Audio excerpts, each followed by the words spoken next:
Action. Assalamualaikum warahmatullahi wabarakatuh. Selamat pagi menjelang siang para pemirsa BJTV. Bertemu kembali bersama saya Herman Yakub, Berani Jujur. Hari ini kita akan berbincang-bincang bersama tokoh Kota Cirebon yang tidak lagi orang masih mengenal Bapak Haji Mujahidin, dipanggil biasa dengan Bapak Haji Mumu. Pak Haji, Assalamualaikum. Waalaikumsalam. Pak Haji, bisa diperkenalkan dulu dengan pemirsa BJTV kita dulu, Pak Haji? Ya, namanya Mali Mujahidin dari kecil. Ya, cuma dipanggilnya Mumu. Jadi Mumu itu panggilan saya orang tua lah. Oh, Pada kita. Pak Haji, sebagai tokoh Kota Cirebon, tentunya sangat memperhatikan sekali ya Pak Haji ya, dengan kondisi Kota Cirebon khususnya kan gitu. Ya, Pak Haji, kemarin ini kan ada sesuatu yang memang sangat meriskan sekali ya, menyayangkan sekali. Salah satu perusahaan yang memang kalau kita bilang perusahaan besar gitu lah. Pak Haji, kias-kias apa sih Pak Haji melihat sisi sampai aspirasi itu dimunculkan kepada masyarakat khususnya Kota Cirebon? iya. Yang pertama tentunya kan mengenai kepedulian. Ya. Kemudian transaksi cara pandang kita, dari anak bangsa, ya terutama terhadap dinamika investasi ya di Cirebon khususnya di Indonesia. Ya. Nah, kita sepakati dulu bahwa investasi itu penting buat kepentingan bangsa, kepentingan nasional dan pertumbuhan ekonomi. Nah, itu sudah tidak perlu multitafsir. Nah, hanya saja yang namanya investasi itu atau apapun di negara ini kan tentunya tidak terlepas dari syarat dan ketentuan. Nah, seperti halnya dalam Undang-Undang Nomor 25 tentang investasi, di situ ada syarat ketentuan berkaitan dengan azas, kemudian juga prinsip investasi. Yang pertama kepastian hukum, kemudian keadilan, keseimbangan, dan informasi teknologi dan keterbukaan informasi ya. Jadi saya kira jelas negara mengatur tentang investasi itu begitu baku. Dan tentu hukum itu kan berlaku bukan hanya saja buat warga negara orang per orang, berlaku buat perusahaan, buat lembaga, buat korporat dan sebagainya. Nah, saya melihat justru di sini di Cilegon 40 tahun Cilegon ini investasi fine saja. Ya, harmonisasi antara masyarakat dengan industri ya, dan masyarakat dengan investasi saya kira cukup baik dan sangat baik.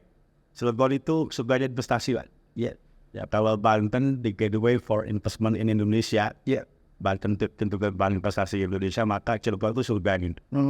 Nah, hanya saja tentu dampak dari investasi itu harus dapat memberikan manfaat dari sisi regional, juga dari sisi nasional. Nah, dari sisi nasional mungkin ada pajak yang memberikan manfaat.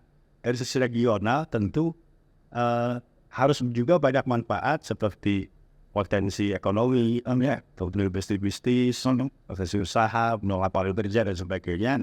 Yang itu merupakan skup regional, terutama di Kota Cirebon. Nah, namun dalam hal ini kita lihat perkembangan tentang khususnya Krakatau Posko ya. Krakatau Posko itu kan perusahaan patungan, yang disebut dengan joint venture lah atau JV antara Posko Korea dengan Krakatau State. Nah, kemudian kedua perusahaan ini membuat satu perusahaan yang mengelola namanya Krakatau Posko.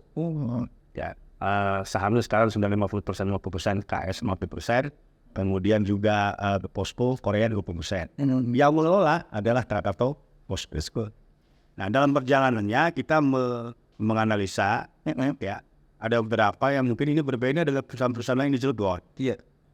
Yang perusahaan lain di Cilegon itu saya kira beradaptasi, ya, dan boleh dikatakan bisa membumi lah dengan masyarakat, dengan government lokal, gitu. Nah, tapi khusus Krakatau Posko ini saya melihat ada beberapa indikasi yang memang terkesan atau diduga sangat ugal-ugalan, gitu ya. Nah, pertama indikasinya misalkan saja bahwa Krakatau Posko itu kan kick off dibangun tahun 2011.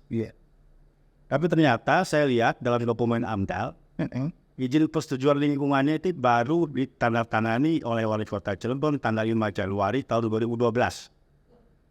Artinya apa? Bahwa diduga pelaksanaan kick off pembangunan Krakatau Posko itu sudah dilaksanakan sebelum atau tanpa adanya izin terlebih dahulu. Nah, ini kan ada regulasi yang mengatur tentang Undang-Undang 32, ya, tentang WPH, tentang lingkungan hidup, yang tentunya siapapun itu, atas nama apapun itu, baik investasi atau apapun itu harus tunduk dan patuh terhadap ketentuan peraturan yang berlaku. Siapa saja Yang investasi mau dari Korea kayak mau dari mana kayak harus naat. Karena ini kan negara hukum. Betul. Nah kemudian yang kedua, bahwa di lokasi Krakatau Posko itu kan dulu tempat saya waktu kecil bermain itu di sini ada sungai di bawah. Tapi sungai itu sekarang diduga sudah tidak ada lagi. Karena rupanya sungai itu disinyalir diuruk entah oleh Krakatau Posko atau oleh orang yang atau perusahaan yang berkaitan dengan Krakatau Posko. Nah itu diuruk sehingga kemudian seringkali setiap hujan lebat itu mengakibatkan kesulitan bagi masyarakat, terutama khususnya masyarakat di wilayah Kubangsari, kemudian masyarakat di wilayah Kendal Ratu dan sampai ke jalan akses nasional wilayah Ciwandan. Dan itu hampir setiap tahun lah itu terjadi. Dan itu kan sungai itu merupakan jalur limpasan air hujan dari darat ke laut ya. Ya kalau itu kemudian dipersempit atau ditutup atau dirusak, ya maka ini tidak akan menjadi solusi sampai kapan dulu juga. Betul gitu kan. Kalau menjadi persoalan ini yang berkepanjangan dan terus menerus menyusahkan masyarakat. Nah ini salah satu indikasi dugaan kejahatan lingkungan hidup yang dilakukan oleh Krakatau Posko. Nah kemudian aspek kepatuhan terhadap peraturan daerah, ya, terhadap kewajibannya Krakatau Posko terhadap daerah, terutama dalam masalah pajak kewi dan bangunan. Krakatau Posko itu kan bangunan jumlah luas tanahnya itu kurang lebih 360 hektar plus minus lah. Luas ya. Nah sementara dalam PBB pajak kewi dan bangunan itu ada dua komponen. Pertama adalah pajak bumi, itu meliputi pajak tanah, lahan. Nah yang kedua adalah pajak bangunan, meliputi pajak bangunan dan konstruksi, ya jalan lah, kemudian solokan, jembatan, ya itu bangunan sipil dan sebagainya, itu masuk ke dalam pajak konstruksi. Nah pajak yang melekat di Krakatau Posko itu, pajak PMBW, itu untuk tanah ternyata kurang lebih 3 juta lah, plus minus. Kemudian untuk pajak konstruksi bangunan kurang lebih 1 juta. Dan itu kewajiban Krakatau Posko terhadap daerah yang harus dibayarkan secara utuh. Karena apa? Karena PBB merupakan komponen dari bagian pendapatan asli daerah. Betul. Maka pendapatan asli daerah itu adalah merupakan hak masyarakat. Ya, karena apa? PAD, pendapatan asli daerah itu hak masyarakat contoh yang dikelola oleh pemerintah daerah. Nah, kalau hak masyarakat saja sudah kemudian dijarah, misalkan, kemudian masyarakat pemerintah juga dirugikan, masyarakat juga kemudian dirugikan. Ya, karena apa? Pada tahun 2011, luas bangunan yang tercantum dalam dokumen AMDAL itu ya akan dibangun 15 hektar. Sampai 2014, itu sesungguhnya diperkirakan sudah mencapai 30 hektar, 34 hektar. Nah dari tahun 2014 sampai dengan tahun 2019, luas bangunan itu diperkirakan sudah mencapai 130 hektar. Tapi pajak yang dibayarkan itu tidak sesuai dengan luas bangunan aktual. Karena apa? Yang tercantum dalam SPPT luasnya tidak sesuai. Yang tercantum dalam IMB luasnya tidak sesuai. Ya diduga. Kemudian diduga lagi yang tercantum dalam sertifikat layak fungsi tentunya juga tidak sesuai. Maka ada selisih yang begitu besar yang tidak dibayarkan kepada daerah, dan saya kira ini merugikan keuangan daerah. Nah apabila merugikan keuangan daerah, maka itu merupakan bagian daripada dugaan merugikan keuangan negara juga. Nah kerugian daerah dan kerugian negara itu bagian daripada perbuatan korupsi, ya, yang tentunya ini sebagai musuh daripada bangsa kita kan. Nah kenapa korupsi? Ya diduga itu menguntungkan korporasi. Ya mereka menyajikan informasi tidak sesuai dengan data aktual di lapangan, luasnya misalkan 100.000 yang dilaporkan cuma 34.000. Contohnya. Sementara luasnya misalkan 100 sampai 130.000. Maka berapa miliar itu selisih dari tahun 2014 sampai dengan tahun 2024 saat ini, sudah berapa tahun. Dan perlu diingat, ini ada kewenangan daerah dan sebelumnya ada kewenangan pemerintah pusat. Jadi PBB menjadi hak daerah itu hanya kurun waktu beberapa tahun ke belakang. Nah, tapi bahwa PBB itu dulunya adalah merupakan kewenangan pemerintah pusat, maka dalam hal ini tentu Kementerian Keuangan tidak boleh diam begitu saja. Karena ini ada potensi pendapatan yang tidak diraih yang seharusnya didapatkan oleh negara, baik itu di pusat maupun di daerah. Karena sekarang sudah dibandingkan. Dulu kewenangannya pemerintah pusat, melalui Kementerian Keuangan, sekarang kewenangannya adalah pemerintah daerah. Nah, jadi saya kira ini persoalan yang kedua, pertama itu adalah dugaan kejahatan lingkungan hidup, yang kedua adalah dugaan korupsi. Jadi jangan dikira korupsi itu cuma di pemerintah daerah saja, cuma dinas saja atau kementerian saja. Perusahaan swasta juga bisa terlibat dalam urusan korupsi, manakala dia memperkaya diri, memperkaya orang lain, dan memperkaya korporasi. Ya. Nah, Krakatau Posko ini kan korporasi. Gitu ya. Jadi itu yang kedua. Nah, kemudian ada wilayah kan? Ya, Pak. Ini kan terkait dari satu sisi kesalahan ya, yang memang mengambil manipulasi daripada itu sisi sendiri. Nah, bagaimana dari pihak pemerintah sendiri, Pak? Padahal kan ini seharusnya pemerintah lebih mengetahui dong dengan kondisi seperti ini kan gitu. Ya, jadi gini. Tadi kan saya sampaikan tentang sisi dari kerugian masyarakat, ya, kemudian kerugian daerah. Nah, sekarang sisi dari kerugian pemerintah pusat. Apa yang potensi yang didapat kerugian itu dari joint venture Krakatau Posko. Betul. Yang pertama begini, saham Krakatau Steel itu sekarang sudah 50%. Posko Korea itu sudah 50%. Ya. Nah, tapi kemudian ketika saya tanya kepada Direktur Utama Krakatau Steel, saya bilang, Pak Pur, itu Krakatau Steel dapat apa dari Krakatau Posko? Beliau sampaikan depan saya, ya kalau nggak mungkin, beliau sampaikan bahwa kita baru pernah dapat untung. Ya, malah bagi rugi. Saya tahu bahwa bagi rugi itu dari beliau ada istilah bagi rugi. Gitu ya. Nah, apa sebabnya? Mungkin tidak bisa begitu banyak menjelaskan, tapi saya mencoba menganalisa. Jadi, kenapa Krakatau Posko sebagai pengelola GV, Posko Korea dan Krakatau Steel perusahaan badan usaha milik negara itu menjadi rugi? Faktornya diduga yang paling utama adalah faktor dugaan praktek konspirasi, ya, praktek konspirasi bisnis dan usaha yang dilakukan oleh para oknum Korea yang diduga rasis. Kenapa saya katakan diduga rasis? Karena tidak sedikit opini yang berkembang di masyarakat, meskipun ini baru opini. Tapi bukan asumsi, karena sudah banyak yang merasakan. Banyak sekali pengusaha daerah atau pengusaha pribumi yang terkesan atau didiskriminasi ya oleh para oknum Korea yang rasis. Siapa mereka?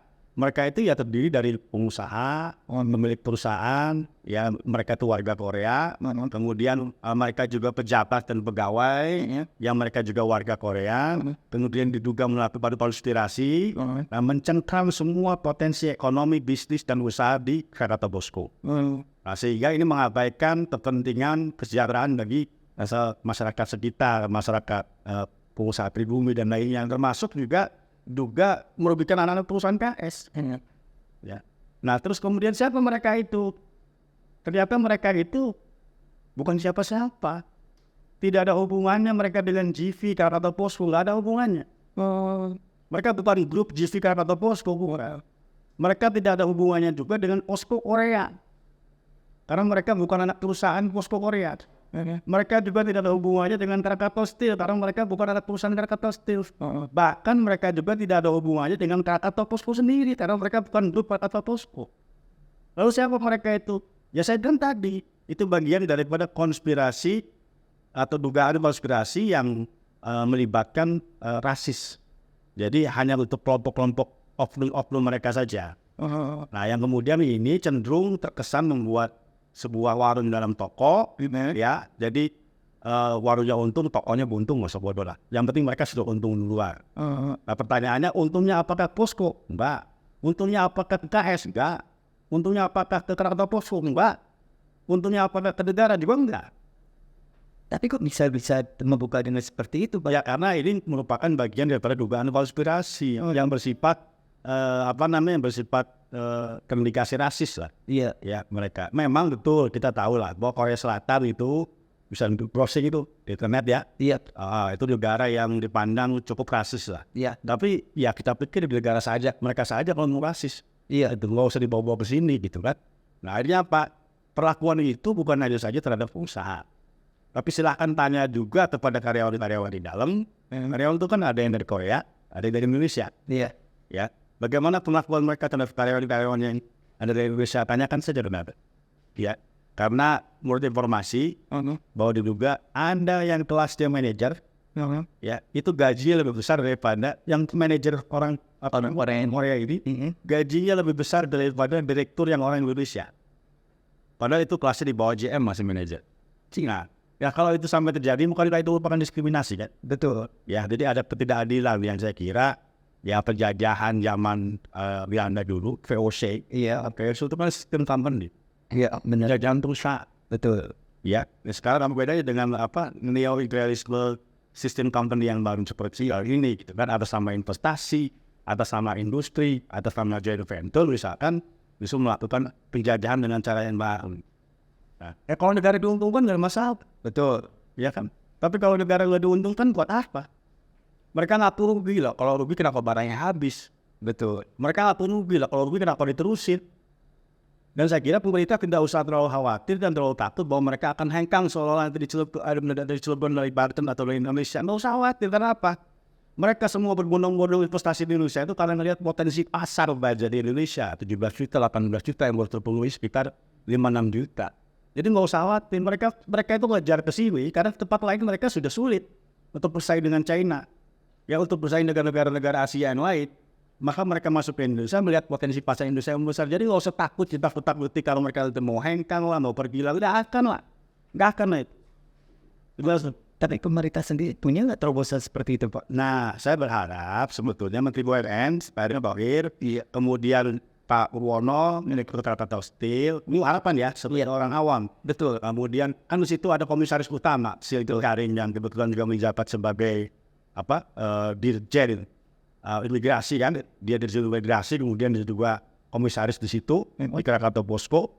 Nah, saya berharap ya coba selesaikan persoalan ini lah, minimal betul dilakukan evaluasi terhadap dokumen atau perjanjian joint venture agreement.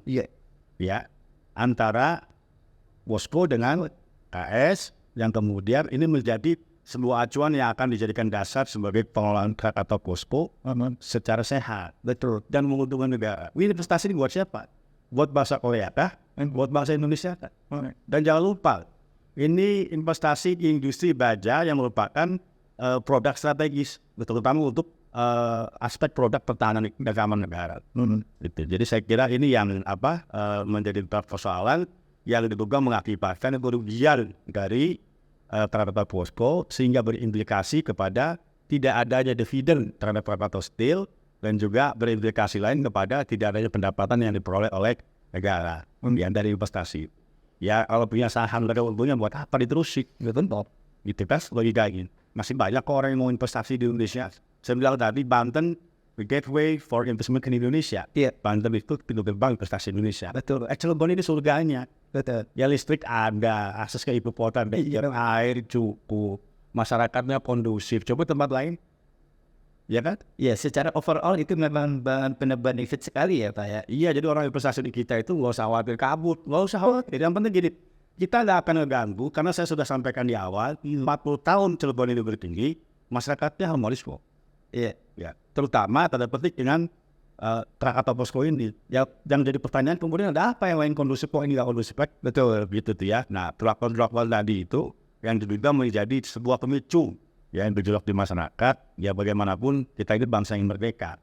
Bisnis boleh sama-sama untung, tapi tidak boleh saling jajah. Betul, kan gitu ya. Saling tindas, saling diskriminasi itu kan nggak boleh. Gitu ya. Jadi menurut daripada Pak Punggu sendiri, udah buat jangan takut dong walaupun mereka diusir gitu kan. Jangan mau ditakut-takuti lah. Ya, jangan mau terlalu disandera dengan ketakutan bahwa seolah-olah mereka mau pergi. Nggak akan kok mereka mau pergi. Kenapa? Saya jamin itu. Kita punya potensi pasar yang besar yang ini menjadi tujuan mereka. Benar. Emang orang dagang mau pasarnya nggak ada kan? Gitu. Nah Indonesia ini pasarnya 280 juta jiwa Pak. Iya. Dan baja di kita kebutuhannya sekitar 17-18 juta ton per tahun baru terpenuhi. Itu sekitar, ya mungkin bangsa 5-6 juta lah per tahun. Sisanya kan ada impor, ada apa segala macam.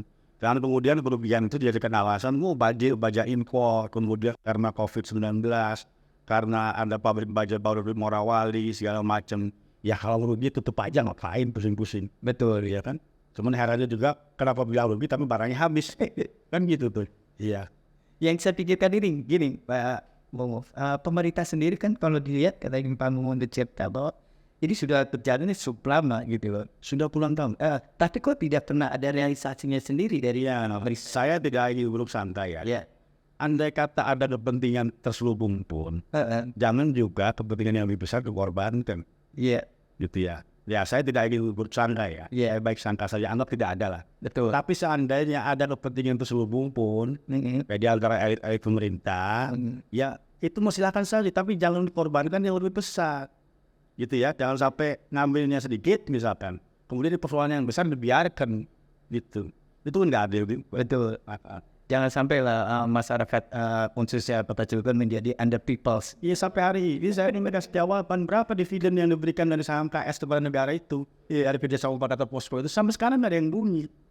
Saya tanya soal tentang korupsi PBB, sampai sekarang nggak ada ungkap, nggak ada yang ngomong, nggak ada yang kualifikasi, nggak ada yang apa. Ya paling mungkin biasa juga pernah lah diancam-ancam dikit lah, lewat telepon atau apa ya. Yang namanya orang ngomong dia enak, itu tidak ngancam juga. Kita berjuang untuk terima bangsa sendiri kok, benar gitu. Kecuali kita dalam posisi salah, kita minta apa, kita merasa enggak. Kita hanya ingin ya kalau bisa ada keseimbangan, gitu ya. Kalau saham sekarang 50-50, ya minimal konsekuensinya begini, masuk akal lah. Kalau misalkan Krakatau Steel itu 50%, Posko 40%, nah maka implikasinya itu berkonsekuensi kepada anak perusahaan. Iya. Masing-masing 50% itu baru masuk akal. Iya. Ya tapi kalau bangsa orang-orang yang diduga oknum ras Korea itu yang mereka menggerogoti dari dalam, sementara mereka tidak ada hubungannya dengan GV, saya bilang tadi, tidak ada hubungannya dengan KS dengan Posko, ya juga tidak ada hubungannya dengan atau Posko. Ya, terus untungnya buat siapa ini sebetulnya? Benar. Apakah buat orang per orang kan itu juga, gitu. Jangan mengambil dari keuntungan personal ya. Iya, sementara pengusaha daerah semua ngejerit, silakan tarik. Pengusaha daerah, federasi, asosiasi, coba ditanya. Iya, dan termasuk pelaku-pelaku usaha yang rumahnya jaraknya 100-200 meter dari kantor Posko itu silakan ditanya. Mereka bisa nyaman nggak usaha di kantor Posko? Iya. Kan gitu. Kan jadi lucu juga. Katanya investasi itu kan buat implikasi, buat manfaatkan dan kesejahteraan ekonomi dan sebagainya. Tapi kemudian ini tidak dirasakan. Nah ini saya kira hampir sama model baru dengan peristiwa awal penjajahan yang dilakukan oleh VOC. Iya. Ya, VOC itu kan bukan pasukan bala tentara. VOC itu perusahaan corporate. Iya. Ya mereka itu korporasi perusahaan. Ya, kemudian atas nama bisnis, atas nama dagang. Iya. Ya, kemudian mereka pelan-pelan melakukan penjajahan. Nah, ini udah 10 tahun lebih loh. Masa dibiarkan gitu. Kan jadi lucu gitu. Iya. Jadi suatu asporia lah ya. Yang tidaknya dengan kata-kata kita bahwa ini 10 tahun Bobby. 10 year. Iya. Padahal kita juga sudah tahu, tapi kok pemerintah kayak tidak mendengar atau memang mendengar atau memang masa bodoh gitu. Kita tetap baik sangka ya. Iya. Sangka begini, mungkin teman-teman di bawah mau menyampaikan laporan ke atas. Iya. Akhirnya timbul apa? Timbul a priori ya sudah lah, sebodoh lah gitu kan. Daripada nanti salahin gitu. Iya. Ya mungkin sampai kelas di KS sendiri pun tidak berani menjelaskan atau memang tidak punya kesempatan untuk menjelaskan yang sebagaimana mestinya. Ya sehingga informasi yang diterima oleh government di tingkat pusat itu tidak utuh. Nah mudah-mudahan saja dengan podcast ini kan bisa didengar, kemudian juga bisa disikapi betul bersama-sama. Nah sekarang dari patungan saham itu yang mengawasi siapa? Benar lebih.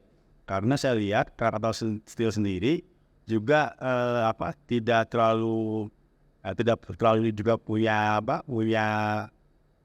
kemampuan lebih untuk melakukan pengawasan. Padahal Krakatau Steel nulis saham. BPK ngawasi enggak? KPK ngawasi enggak? BPKP ngawasi enggak? Ya kan? Sampai sekarang. Padahal ya kan saya sampaikan tadi, korupsi itu bukan hanya terjadi di pemerintah, di government, tapi di corporate juga korporasi. Korupsi itu kan bisa terjadi. Bisa, betul. Ya seperti tadi itu kan, dengan manipulasi pajak yang tujuannya untuk menguntungkan perusahaan dia. Itu kan kejahatan korporasi namanya. Betul. Saya kira pemerintah harus mulai masuk. Dan jujur kita memang sudah melakukan gugatan. Karena kita negara hukum, pengadilan juga disiapkan oleh negara untuk menyelesaikan persoalan hukum, menyamakan persepsi.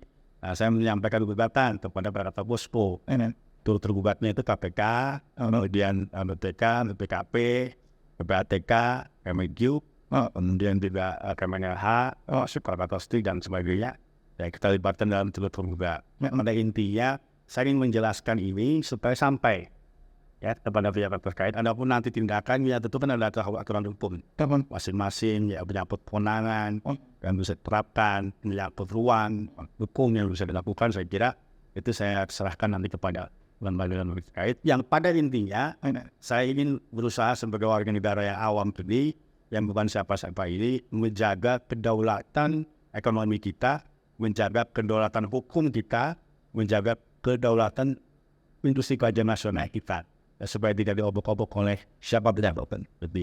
Ya, harus menjadikan suatu negara Indonesia ini, kalau dibilang kan negara makmur sebetulnya Pak. Makmur ya. Tapi kenapa kok bisa menjadi suatu yang ketidakmakmuran itu kan? Ya, tentu mencapai sempurna itu kan sulit. Betul. Ya, tapi ketika kita menemukan kekurangan, ya alangkah baiknya kan preventif segera dilakukan kebaikan. Iya. Kan begitu, dan semua yang berkaitan dengan itu atau pihak-pihak terkait tentu kan punya kompetensi. Betul. Ya, punya power untuk melakukan. Iya. Ya, tinggal persoalannya jangan terlalu takut misalnya oleh stigma bahwa seolah mereka akan kabur dari Indonesia lah, mereka akan investasi lagi dengan Indonesia. Ya, mau investasi di mana lagi? Mereka investasi di Cina, habis lah dengan produk Cina. Semua bisa ngelawan produk Cina kan? Iya. Itu mereka nggak ada lagi pilihan berikutnya adalah Indonesia. Di situ ya. Jadi nggak usah terlalu khawatir. Pak, tadi kan saya dengar Bapak sudah mau buat suatu gugatan. Sudah berapa jauh sepak gugatan itu sendiri? Kemarin sedang pertama, ada yang terkait hadir, dan wisawal itu sedang kedua. Jadi bulan ini juga, bulan Agustus juga. Ya, kita lihat lah nanti perkembangan. Jadi ada respon lah ya Pak ya dengan adanya gugatan itu sih. Ya, jadi gugatan itu pidana. Gugatan itu pidana. Gugatan itu perdata. Nah, tapi dalam proses gugatan itu kita sih minta supaya agar dilakukan pengawasan dan pemeriksaan di luar perkara perdata itu. Ya, kepada siapa? Kepada KPK, kepada BPK, BPKP, PPATK ya. Artinya perdata, pidana. Itu ya. Barangkali ada potensi perbuatan pidananya kan. Itu saya kira ranah perbuatan melawan hukum yang berbeda. Iya. Antara perbuatan hukum perdata dengan perbuatan hukum pidana. Ya. Tapi yang jelas semua kita lakukan. Karena spirit kita adalah memandang itu sebagai sebuah atau bagian daripada perjuangan. Ya, hanya mungkin bedanya dulu pakai senjata. Iya. Ya kan? Sekarang enggak. Sekarang Iya. smart. Ya, smartnya. Zaman dulu saya tempatin itu semua.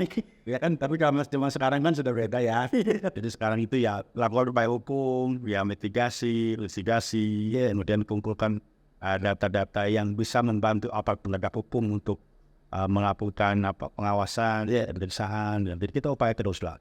Dan insya Allah berjuang itu memang nggak mesti cepat. Betul. Indonesia itu merdeka 390 tahun. Nah, kita baru berapa bulan lah. Iya. Jadi saya kira masyarakat Cilegon juga lama-lama yang merasakan terutama dan mengetahui tentu juga akan bangkit semangat semangat kebangsaannya, semangat nasionalismenya. Ya, bahwa kan sampaikan juga bahwa cinta tanah air itu sebagian daripada iman, kata bahasa Mas Ari kan. Betul ya, itu ya. Jadi saya kira ini semacam atau semodel dugaan penjajahan, penindasan, diskriminasi dengan gaya iman. Secara ekonomi secara hukum. Ya. Iya. Kemudian juga secara perlakuan. Ya. Ya, jadi saya harap sih ya kata Posko juga bisa diundang. Entah bagian hukumnya atau apa, jadi kita podcast mana? Benar. Saya juga tidak ingin mereka seolah-olah bersalah, enggak. Betul ya. Kalau memang mereka merasa tidak bersalah, jelasin ya kepada publik gitu. Betul. Ya, ayo dengan saya. Gitu. Siapa yang mau kirim diskusi dengan saya? Komisaris utamanya kah? Siapa? Semi Karim atau direktur Krakatau Posko-nya kah? Iya. Gitu ya. Nah, saya tantang tapi bukan datang ibu. Tantang kita diskusi, menjelaskan kepada publik. Iya. Soal ideologi kita kan gitu. Saya kira sih kalau bisa dari teman-teman media, ajak mereka untuk diskusi ya Pak Purwononya gitu kan, Mas BUMN-nya. Ayo diskusi bareng. Apalagi melihat kondisi Krakatau Steel yang sekarang ini kan diambang keterburukan. Ya. Utangnya sudah 30 triliun. Ya, kemudian juga untuk operasional produksi memprihatinkan. Solusinya kayak apa? Iya. Ya kan, solusi seperti apa? Saya kira saya yang awam ini melihat untuk menyelamatkan Krakatau Steel, salah satu cara yang paling dekat adalah membangun Krakatau Steel Reborn dengan cara menasionalisasikan Krakatau POSCO. Nantinya saya kira ada aturan hukum, ya silakan dipikirkan. Tapi yang jelas kalau KS masih mau kelihatan ada, ya harus punya dapur. Betul, gitu kan? Punya dapur, nanti hasil dapurnya kemudian dia jual. Keluarlah angkutan dalam merek Krakatau Steel kan, bukan merek Krakatau POSCO, iya kan? Krakatau Steel, ya kan? Sekarang ini kan masih kelihatan Krakatau Steel apa, Pak? Ya karena dilihat masih ada ambil antar jemput karyawan. Iya. Oh itu sudah nggak ada, orang udah. Itu kan Krakatau Steel kebanggaan bangsa negara dan negara lepas baik buruknya.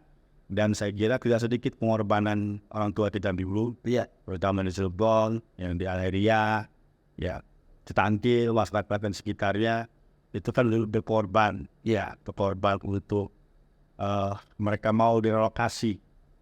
Dan saya tanya kenapa, alasannya buat kepentingan orang banyak, buat kepentingan bangsa dan negara, ya kan?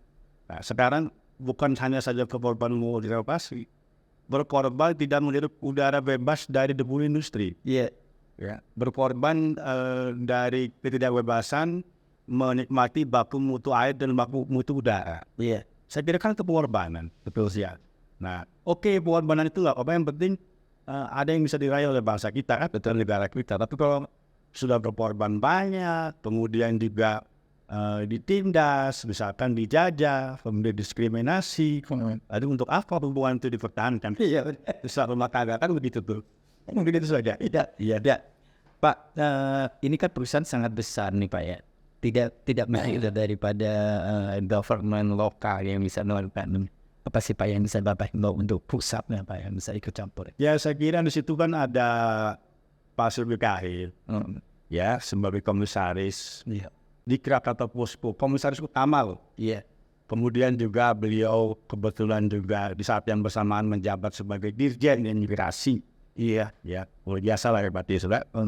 Kemudian Pak Erik yang saya kira semangatnya begitu menyala, itu kan tentang nasionalisme, ya kan.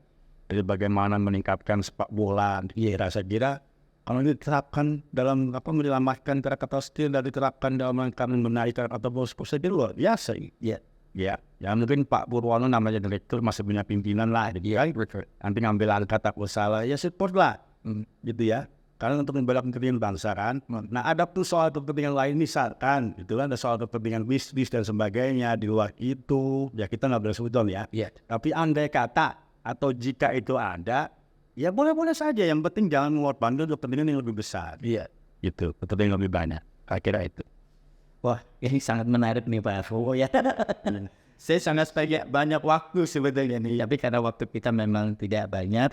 Ya mungkin ke depannya kita akan lebih lanjut Mbak Iva yang biasa. Ya kalau bisa diajak tuh Pak Silwi, Karil gitu kan. Pak Purwono, Pak Erick Thohir, suruh diajak, ya diskusi lah. Kita nggak nyari musuh kok. Kita nggak nyari orang per orang lah. Ya kita hanya ingin persoalan ini ya jadi solusi lah. Mungkin apa yang saya sampaikan itu hanya sekedar tetesan air di segoro di lautan samudra. Tapi mudah-mudahan meskipun tetes itu paruh itu ada air. Yang ditempesi itu kira-kira seperti itu. Ya tujuan daripada Pak Mumu adalah bagaimana menyelamatkan bangsa khususnya Kota Cilegon yang untuk bagaimana masyarakat Cilegon juga bisa merasakan kemakmuran, kesejahteraan kan begitu ya. Jangan ada istilah begini loh. Jangan ada istilah orang Cilegon itu terkesan semut mati di bulat. Tikus mati di lumbung padi, betul. Ya kan semuanya ada di Cilegon, itu Sibulu semuanya di Jero, ya kan. Kami kemudian masyarakatnya mau berusaha susah, masyarakatnya miskin, ya. Masyarakatnya tidak mendapatkan perlakuan yang adil dan salah. Saya kira Cilegon punya sejarah. Ketika tahun 1888 yang jadi perlakuan tidak adil, didiskriminasi, ditindas, maka terjadi geger Cilegon. Ya kan, jangan sampai terjadi geger Cilegon di Liga 2 gitu. Di Liga berikutnya. Karena apa? Karena perasaan ketertindasan, perasaan terjajah, perasaan terdiskriminasi. Betul. Yang ini melahirkan sebuah sebuah reaksi gitu ya, gejolak perlawanan yang kita di masyarakat kita semua. Silakan Mbak tanya kepada pengusaha-pengusaha Cilegon, kepada masyarakat Cilegon, bagaimana implikasi pemanfaatan KKP Posko terhadap masyarakat dibandingkan dengan industri-industri lainnya. Ya, Gitu. ya. Pemirsa, sampai di sinilah kita berbincang-bincang dengan Bapak Haji Momo. Kota Cilegon sebenarnya kota surga bagi orang-orang yang menyatakan bahwa kota dolar. Tapi kita juga berharap kota yang memang menjadikan kota good city lah, atau bad city ya Pak ya, untuk menjadikan masyarakatnya menjadi makmur, kesejahteraan. Semoga ini akan berjalin, dan jangan takut kata Pak Momo, dengan perusahaan yang memang sudah melanggar, silakan angkat kaki daripada mereka hanya menghancurkan dan merusak kesejahteraan masyarakat Kota Cilegon khususnya. Demikianlah para pemirsa, sampai bertemu lagi episode yang akan datang. Assalamualaikum warahmatullahi wabarakatuh. Waalaikumsalam warahmatullahi wabarakatuh. Terima kasih.